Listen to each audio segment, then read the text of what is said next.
Votre fidélité nous honore. Bienvenue à cette édition du journal dont voici les principaux titres.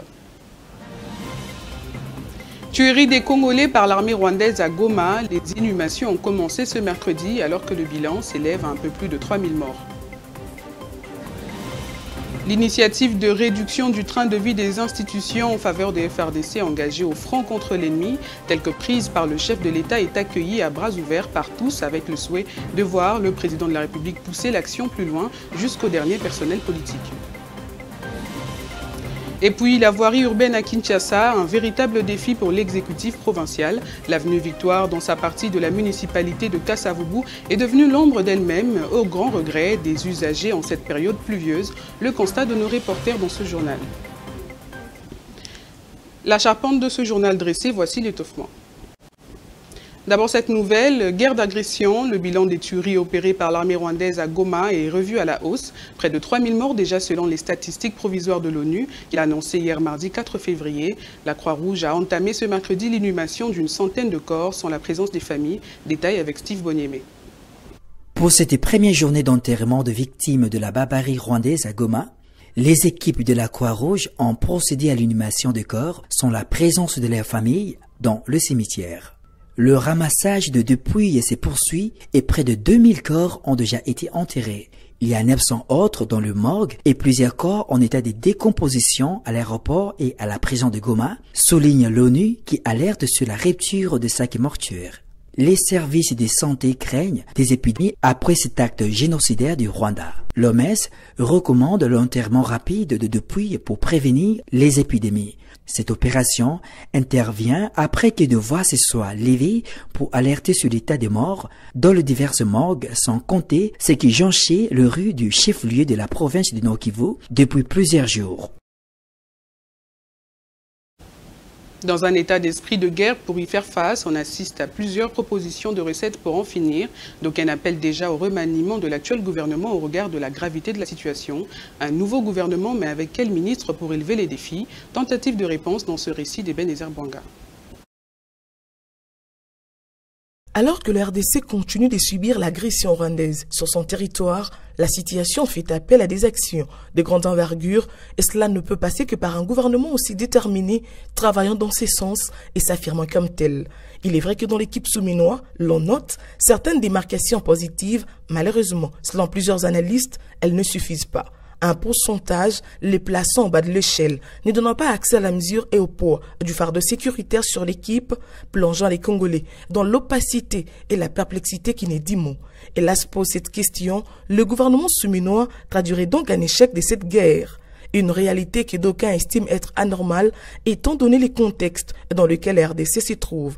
Défis, dilemmes, suspense, un cocktail de plusieurs sentiments traversant les esprits des Congolais. Une équation à plusieurs inconnus dont sa résolution ne passerait pas par des calculs aussi kilométriques, mais plutôt par un remaniement. Les avertis proposent sur la table l'option d'un nouveau gouvernement à même d'affronter ces défis et en découler des résultats escomptés. Ce nouveau gouvernement aura toujours à sa tête Judith Souminois, une recette aussi difficile à être acceptée étant donné le piètre résultat obtenu jusque-là. La faiblesse de l'équipe est visible et exprimée. Une hypothèse qui tient pour les uns, alors que d'autres pensent l'inclusion des militaires dans le gouvernement pour implanter un nouvel esprit et un départ tout autre, favorisant la voie stratégique pour vaincre l'ennemi rwandais et ses supplétifs, M23. Le temps place la RDC face à ces défis, à elle de les relever tous au regard de la passivité et l'inaction de la communauté internationale. Un silence qui véhicule le message d'autoprise en charge pour assurer le mieux-être du peuple confisqué depuis des décennies. Le nouveau gouvernement sera donc le bienvenu. Au ministrable de porter ce pays à cœur et d'apprendre des erreurs de l'équipe précédente pour rencontrer les attentes sécuritaires. Les Congo patrimoine de ses fils et filles être protégés jalousement.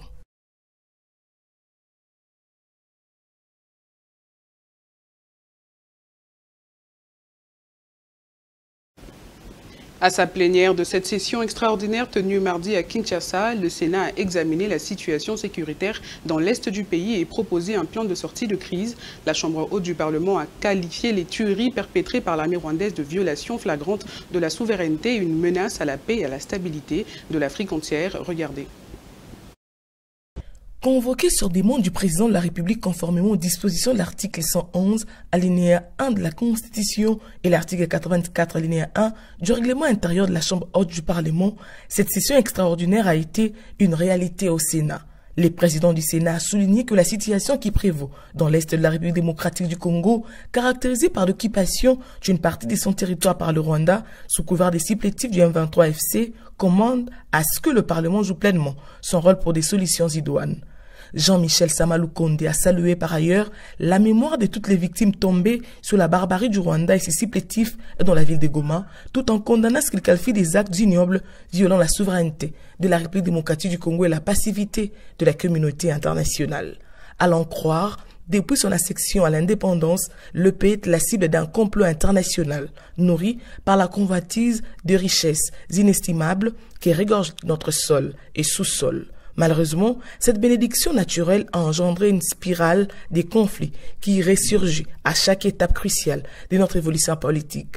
À ce sujet, Samalukonde a annoncé la mise sur pied d'une commission mixte Assemblée nationale Sénat pour réfléchir sur les stratégies diplomatiques et politiques de sortie des crises.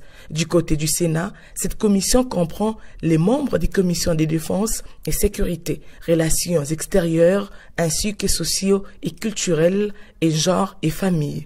Elle fera rapport respectivement aux assemblées plénières. Le président du Sénat a invité tous sénateurs qu'il désire à prendre part aux travaux de cette commission. Signalons enfin que la suite des travaux de cette plénière inaugurale de la session extraordinaire s'est déroulée à huis clos, après une motion de la sénatrice Vicky Katoumoua qui voudrait que cette matière relevant de la sécurité du pays ne soit pas traitée publiquement. À l'unanimité, les sénateurs ont voté pour qu'un huis clos soit décrété. De notre Parlement. À l'Assemblée nationale, Vital Kamerhe a invité les députés à proposer avec intelligence et sagesse, selon ses propres termes, des recommandations appropriées pour un plan de sortie de crise dans les volets politiques et diplomatiques, tout en évitant de retomber dans les erreurs du passé. L'extrait de son discours nous est proposé par Ebenezer Bwanga. Nous sommes ici réunis parce que le spectre de la guerre qui plane sur nous, depuis 3 décennies sans conjuration, menace de s'étendre toujours plus loin l'ombre de ses horaires et de ses crimes innommables. Honorables députés, chers collègues, comme je l'ai dit, nous sommes tous et toutes les soldats de la nation. À ce titre, chacun de nous doit prendre la mesure de cette tragédie et puiser dans ses ressources intellectuelles et morales ce qui est nécessaire pour qu'à l'issue de cette session, nous formulions à l'intention du chef de l'État et de notre peuple les recommandations les plus appropriées pour alimenter les volets politiques et diplomatiques du plan de sortie de crise. Ce que nous allons faire comme contribution sur le plan diplomatique, sur le plan politique, devra tenir compte des erreurs que nous avons commises dans le passé. Je voudrais insister sur le fait que nous, députés de la République démocratique du Congo, nous sommes profondément convaincus que nous vaincrons par tous les moyens, parce que tous sont prêts à faire le même sacrifice que les évêques évoqués si haut, les Mamadou Ndala, les Chirimwami, les Alexis, tous ceux qui, Baouma, tous ceux qui sont morts, Boudjamabe, les Wazalendo, nos forces armées. Je vous ai dit que nous devenons tous aujourd'hui des soldats. Ce pays de plus de 100 millions d'habitants, 2 345 000 km², c'est l'union sacrée des intelligences, de la sagesse que nous devons maintenant, en même temps que nous avons l'union du côté des forces politiques et sociales, nous devons mettre à profit en ce moment pour donner au président de la République une contribution constructive pour que nous gagnions cette guerre sur le plan diplomatique et sur le plan politique. L'initiative de réduction du train de vie des institutions en faveur des FARDC engagés au front contre l'ennemi, telle que prise par le chef de l'État, est accueillie à bras ouverts par tous, avec le souhait de voir le président de la République pousser l'action plus loin jusqu'au dernier personnel politique et membre du corps constitué traité en prince. C'est au cours du dernier Conseil de ministres que l'initiative de réduire sensiblement le train de vie des ministres, personnels politiques de cabinet ministériel, mandataires publics et autres a été prise par les présidents de la République, Félix Tshisekedi. À la clé, la suspension pour une durée de 12 mois des augmentations salariales, des corrections de grades et des mécanisations des agents publics de l'État à l'exception des militaires et des policiers. Ces mesures consistent en des coupes par paliers qui devront être appliquées aux frais de fonctionnement et aux interventions économiques de la présidence, du Parlement, du gouvernement, du pouvoir judiciaire, des institutions d'appui à la démocratie. Les rémunérations des mandataires publics, de membres des cabinets politiques du pouvoir judiciaire et de ceux des institutions d'appui à la démocratie seront également concernés par ces coupes. Seulement voilà, au regard du flou entretenu en matière des émoluments, indemnités des sorties et autres salaires de certains hauts fonctionnaires de l'État, anciens comme nouveaux fonctionnaires politiques, d'aucuns souhaiteraient que l'initiative s'étende jusqu'à un niveau susceptible d'impacter positivement la rémunération de militaires engagés au front. Ceci aura comme première dividende la motivation des hommes en uniforme dans leur mission de défendre le pays. L'action devra viser la collecte des fonds nécessaires à l'effort de guerre pour assurer la victoire de FARDC. Certains observateurs estiment qu'il serait louable d'associer l'Inspection générale des finances, IGF, dans ce travail aussi délicat mais utile à ces moments critiques de l'histoire du pays. Gestion des finances publiques, le gouvernement durcit les règles. La première ministre Judith Suminwa Tuluka a instruit les membres du gouvernement à respecter les nouvelles directives sur l'exécution des dépenses en urgence. Désormais, seules les opérations sécuritaires et les déplacements urgents des chefs d'État d'institutions seront éligibles à cette procédure, une mesure qui s'inscrit dans le cadre des engagements du gouvernement pour une meilleure gouvernance des finances publiques et surtout pour faire face à la guerre d'agression. L'avenue Victoire, dans sa partie de la municipalité de Kasavubu, tronçon Sayo, rond-point Kipwanza, se trouve dans un état déplorable au grand regret des usagers. Une cause des embouteillages qui secouent la ville dans ce coin. Sa réhabilitation doit être une urgence pour l'hôtel de ville. Rebecca Kalonda a fait le constat cet après-midi. C'est depuis plus de 6 mois déjà que l'avenue Victoire, dans son tronçon Sayo, rond-point Kipwanza, sombre dans un chaos qui choque les conscients. Cette voie publique n'est plus praticable alors qu'elle sert de route secondaire de premier choix. Une difficulté majeure pour les usagers et les habitants de la commune de Kasavubu qui dénoncent les constructions anarchiques dans les environs. La route que vous êtes en train de voir, cette partie, lorsque c'était abîmé, il y avait l'eau qui est en train de passer sous le macadam. Et il y a une société qui était venue, l'OVD qu'on appelle directement. Ils étaient venus avec les engins, ils ont fait en sorte que l'eau puisse passer sous le pont. En bas ici, il y a un duc que les Belges ils avaient placé. Ils étaient venus, ils ont fait des efforts, au moins 4 ou 5 jours. Ils ont fait des efforts pour que l'eau puisse passer en bas. Et il y a eu une succession de pluies, 2 ou 3 pluies comme ça.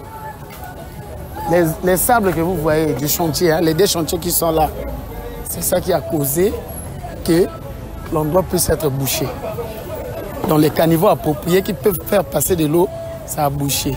Il y a le centre culturel qui est là, la Légion Pire, le palais du peuple qui n'est pas loin, l'hôpital de Cinquantenaire, tout ça. Vous voyez un peu, l'environnement est mieux fréquenté par différentes sortes de populations. Donc on demande juste un soutien auprès des autorités pour que l'environnement puisse être meilleur. Pour parvenir à destination via l'avenue Victoire, il est recommandé de se soumettre à une gymnastique obligatoire. C'est du reste l'une des causes des embouteillages et des accidents. Direction Maïko, les cas tellement bouché na salité, milangia mai, sachet, donc ils ont mal entretenu bakipaka yango te ronde causé kokata na nzela oyo biso nyonso tozomona ata mosala mo te esalemi awa ata mosala mo te po toleka na pasi vraiment. Il y a urgence d'une intervention sur l'avenue Victoire. À l'autorité de prendre la mesure du problème et y remédier.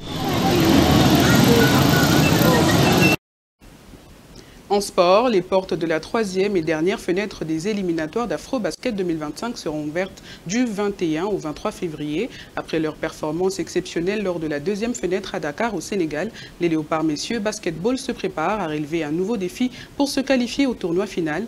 Les Fauves congolais, qui n'ont besoin que d'une victoire pour valider leur billet pour la phase finale, vont jouer 3 matchs de cette ultime phase, notamment contre le Mali, le Maroc et le Sud-Soudan qu'ils avaient battus lors de la deuxième fenêtre. Fin de cette édition, revoici ces grandes lignes. Tuerie des Congolais par l'armée rwandaise à Goma. Les inhumations ont commencé ce mercredi alors que le bilan s'élève à un peu plus de 3000 morts. L'initiative de réduction du train de vie des institutions en faveur des FARDC engagés au front contre l'ennemi, telle que prise par le chef de l'État, est accueillie à bras ouverts par tous, avec le souhait de voir le président de la République pousser l'action plus loin jusqu'au dernier personnel politique. Dans cette édition, vous avez suivi l'analyse de cette rédaction. Et puis, la voirie urbaine à Kinshasa, un véritable défi pour l'exécutif provincial. L'avenue Victoire, dans sa partie de la municipalité de Kasavubu, est devenue l'ombre d'elle-même, au grand regret des usagers en cette période pluvieuse. Excellente suite de programme sur Congo 26 Télévision, la chaîne de l'unité nationale.